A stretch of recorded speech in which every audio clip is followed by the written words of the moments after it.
Noble Drew Ali was sent on a mission back to America, where he was from, to teach the Moorish people their true heritage. And he taught that there were Moors in America before there were what we know as Native American Indians, and that this history has been obscured and robbed. And it's not only robbed the so-called black people, it's robbed the white people. It's robbed everybody, because the knowledge is what's lost, you know. And it's almost, you have humanity enslaving its best, you know, taking the best part of itself and cutting it off. Drew Ali, he grew up in North Carolina. His parents, he had Native American blood. He passed away. His parents passed away, and he grew up with an aunt in New Jersey. He had dark skin. Mm-hmm. And he had paranormal abilities, and he's a very gifted individual. So in his very young man, I don't even think he was 19 at the time, he's either stowed away, I think he was supposed to have joined the circus at one point, and also have stowed away on a ship and gone to Egypt, where when he arrived in Egypt, he came upon a group of initiates,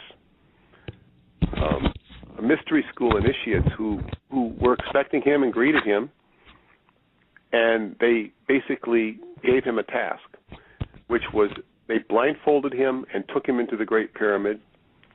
I believe they took him to the king's chamber, and they said, okay, here you are, now find your way out. Now, the initiate doesn't necessarily make it. Now, keep in mind, when you're going over to Egypt, you're not dealing with all the, child labor laws and issues of safety and protocols that we have built into our society in America. It's, it's kind of a no man's land in some respects in Egypt. Wow. But so anyway, he obviously did this of his own will, but they blindfolded him, put him in the Great Pyramid, and, the attitude is, good luck, you might never survive. I think it was 4 days later, they found him between the paws of the Sphinx. The implication was that he got there, not by crawling out of the pyramid, but by crawling underneath a complex of caves and tunnels and ended up between the paws of the Sphinx. They found him. He got out almost immediately. They were surprised, and they found him between the paws of the Sphinx. And the paws of the Sphinx are very symbolic. It's the cradle of knowledge. In many ways, I can tell you, which we won't go into. Any case, they found him, and he had passed the test. Now, finding him between the paws of the Sphinx is very symbolic, and we won't go into the symbolism of that because it kind of might digress from. But it showed that he had a great deal of enlightenment. I mean, the Sphinx being the riddle of mankind. He was told the true history of the Moorish people at that point by these initiates. And that America was Almaricanos. We got the name America from Almaricanos, not from Amerigo Vespucci. And Almaricanos means El Morocco. And that Morocco was the Sultanate of Morocco was the ruler of America at one point. Now, wow. This goes back into a very deep history. He also knows that North America is known as Al-Maghreb Al-Aqsa. Of course. I know that. North America was known as Al-Maghreb Al-Aqsa, and it reported to the Sultan of Morocco. The Constitution is their sanction to do business at Morocco. There's that business flag of amity and commerce. Now you understand why you have that Moorish flag, and then you have the stars and stripes. It's a banner. It's not the national flag. This is the national flag. It's your history. You're standing on your own land, trying to go to Africa, and you're standing on Africa. And he was here. He came back to America to teach the so-called black people, which were really of Moorish descent and heritage, their true heritage, and that this whole stuff about African slaves, I mean, look, there were a lot of slaves brought over from Africa, don't get me wrong, but this was not where all the black people came from. There were black people of Moorish descent here in America. This is why we have cities like Cairo, Illinois, Memphis, Tennessee, and Alabama was either called Ali Bamu or Ali Baba. Right. And all of these names, Alexandria, which might have had a more, and so there's a lot of history is a charade that we've been told, and there's the story of which I brought out in my book Synchronicity and the Seventh Seal, the story of George Washington and the chopping down of the cherry tree. The Moroccan flag was the red flag, the red standard. It was called the cherry tree because it was red. Originally it was pure red. They later put a green saber on it, or a green pentagram on it to distinguish it from maritime red flags. But it was originally red, and it was called the cherry tree. Now, it is a great Masonic secret that has long been revealed that it was George Washington who chopped down the cherry tree of the Moors, erasing them from the history books and removing their nationality, fez and turbans. It was even predicted that in a few hundred years, many of them would not remember who they were or their connection to the land. So George Washington chopping down the cherry tree referred to the fact that the first treaty with the United States of America was with Morocco, and part of that arrangement between their diplomacies was that Morocco had sued America during the Revolutionary War because they were enslaving their people. The Sultan was so they sued America, and America did not respond. So Morocco started taking hostage American ships hostage, and this resulted in a diplomatic squabble, which eventually was settled with the first peace treaty of the United States of America. It was Morocco who supported and gave rise to the independence of the United States of America, as it has been recognized by President Obama. The first nation to recognize my country was Morocco. In signing the treaty of... And of course, Barack Obama has to know about the Moors because he's from Chicago. And I'm told that even the white people in Chicago know about the Moors because they have a very strong presence in the parades. So there will be some, knowledge of this. And, this is what the Seventh Seal is. I wrote it, and I'm just researching this stuff on my own. I'm not being prompted to do it. And part of that settlement was that Moorish citizens, going back years, hundreds of years in some cases, should be released. And all they needed to do was go to the president, go to the White House and say, I am a free Moorish national. Let me go, and they would be freed from bondage. Moorish Americans are indigenous to America. The problem with George Washington is not that he didn't recognize it, was that he didn't announce it. He didn't make it known. He obscured the fact, even from his own slaves. He didn't tell them, we made a deal with the Moroccans and you can go if you're a Moorish national. And so this is George Washington chopping down the cherry tree. And this is a part of history that we're not allowed to know. And Noble Drew Ali was here to teach people this. Moorish Americans are indigenous to America. But there's another important thing, and one of the most troubling aspects of the legends and as well as the history of Noble Drew Ali was that he was at a Pan-American conference in Havanna, Cuba, where all of the dignitaries, state diplomats from all countries of the world, particularly Pan-American countries, gathered and he was shown a mandate, which basically showed that the America was the rightful possession of the Moors. And this mandate was so powerful, and I believe it was showed to him by the Secretary of State, or the Secretary of State of America saw it.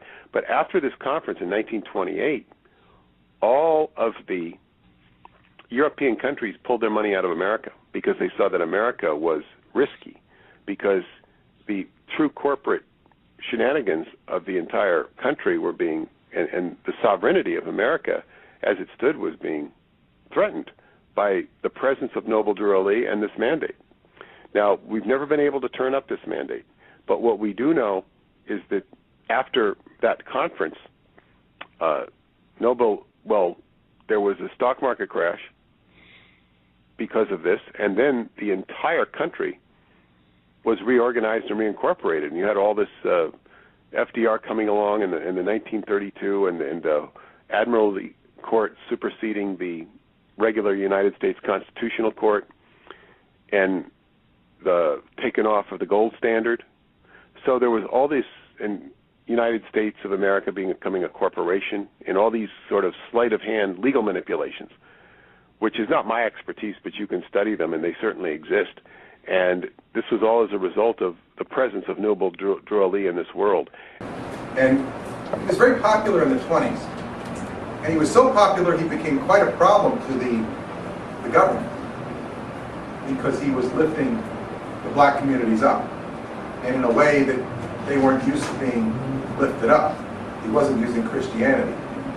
And Noble Drew Ali took the so-called black community by storm, because because he had a background in circus, he'd make these posters, and they would, play songs at these revivals, and he was the first Muslim prophet in America, and he is the forerunner of the Black Muslim movement.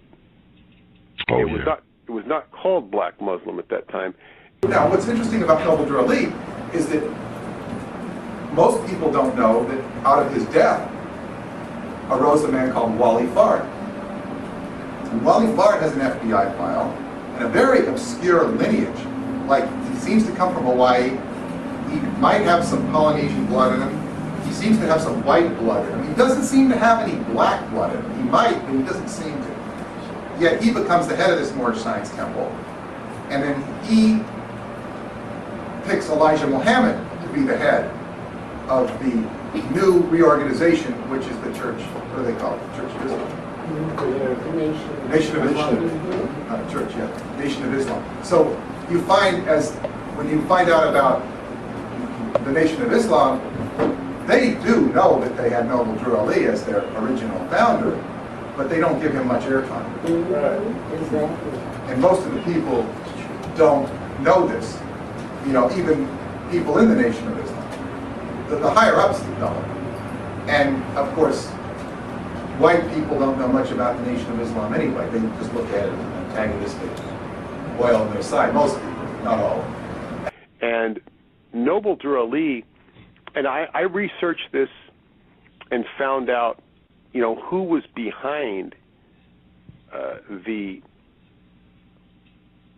denigration of Noble Drew Ali, because he had a lot of resistance. He was scaring the living daylights out of the then J. Edgar Hoover fledgling FBI, and they were monitoring him closely, but they were as frightened of him as they were frightened of riots that were breaking out in northern cities like Chicago and Detroit, where the black communities, Noble Drew Ali was pretty much based in Chicago, but where the black communities had enough, and they were revolting against the discrimination that had taken place.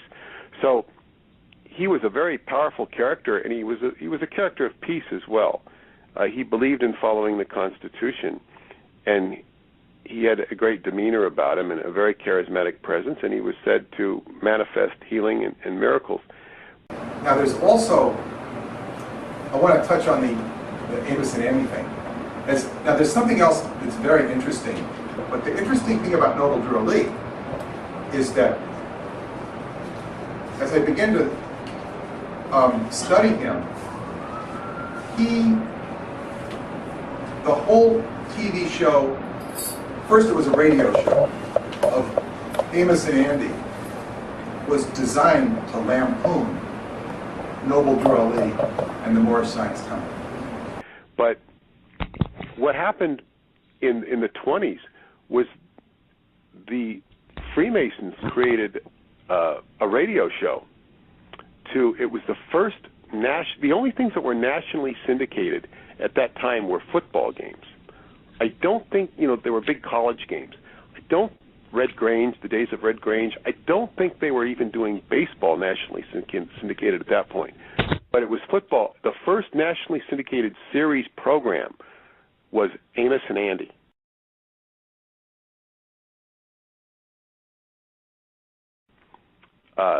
Spoof on these bumbling black people. But what the target of Amos and Andy was the Moorish Science Temple, because if you go back and you watch the old Amos and Andy TV show or the radio show, they were talking about the mystic order of the Knights of the Sea. That's what Amos and Andy belonged to, the mystic order of the Knights of the Sea. So now, my dear brothers, I say again, just as I said 2 hours ago, that now is the time that we must be alert, must be on our toes to make this the greatest. Yea, make this a year of years for the mystic Knights of the Sea.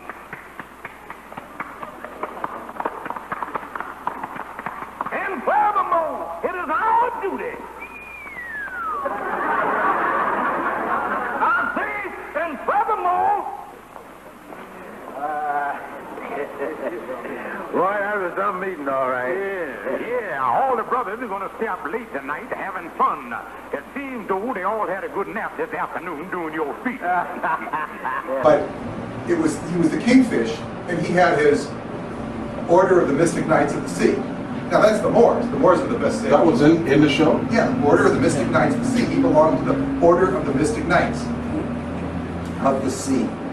And the head of the congregation was Kingfish. Pretty much anybody that remembers those shows will remember Kingfish, a highly comical character. Hi, brothers. Well, see you at the meeting. Bye. Oh, George, I'm going in here. The ladies' auxiliary is meeting in the clover room. I'll see you later. Yeah, okay. Good luck, honey. Yeah, Kingfish, I understand it's that why I was running for office. Yeah, on the way the talk going, I think she got a pretty good chance of being elected to the position of Madam Octopus. Good. Well, she deserves it, Kingfish. After all, she's been junior assistant squib now for the past 5 years. Yeah, now, why don't you boys go on into the ballroom? I'm going to go get myself a couple of cigars. Oh, wait a minute. Bring me a couple, too. Bring my change. Look, Andy, don't be flashing money like that. You'll have all the confidence men in here swarming all over us.